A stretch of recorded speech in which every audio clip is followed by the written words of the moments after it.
This is a fictional mindbender.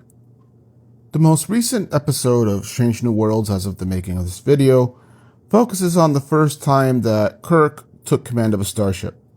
And people who consistently criticize the show even admit that this is one of the best episodes that the series has ever done.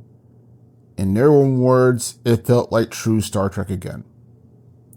However, what I loved about the show wasn't that it felt like old school Star Trek, but rather its haunting sense of horror that it has at the end of its revealed twist that the planet-destroying salvagers weren't malevolent aliens, but actually humans, ancient humans by 23rd century standards, who had been destroying and cannibalizing ships and worlds for centuries apparently.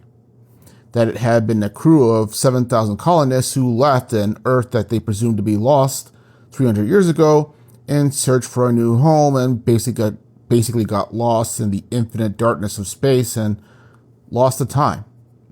And that this discovery, amidst the floating bodies of the wreckage from Kirk's brilliant victory, was basically an ill-fated reunion.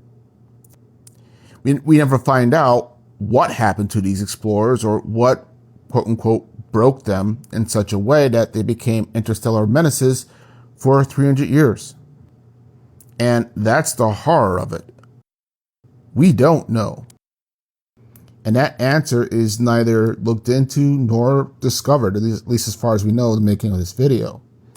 It's just hanging there in infinite darkness and left for us to wonder. Now, this brings back an element of sci-fi and real-life astronomy that I appreciate and that I feel gets lost oftentimes in many sci-fi shows and genres.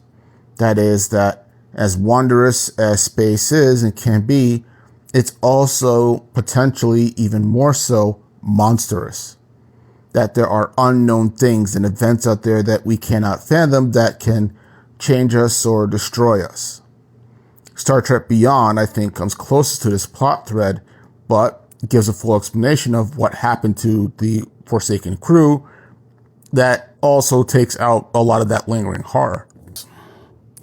The episode also brings back elements from Star Trek The Motion Picture with the return of Voyager as V'ger, having somehow also got lost to space and time, literally, and found by some sort of unknown mechanical race and sent back as a powerful, tremendous starship that is more or less absorbing and or destroying everything in its path to return to Earth to get answers as to the question of its existence, as it is now borderline achieving sentient life.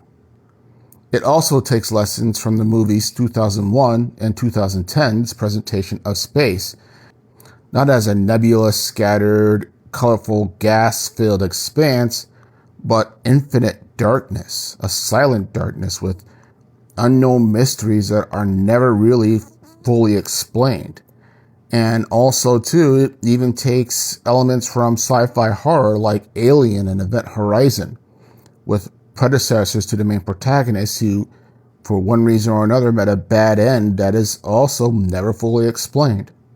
It's just left hanging there for us to linger and ponder upon as the new protagonists deal with these consequences.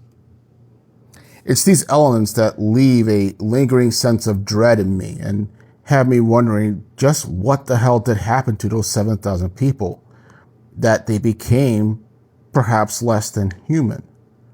And that to me was honestly the real power of the episode, and also too of some of the most important sci-fi shows that I happen to like.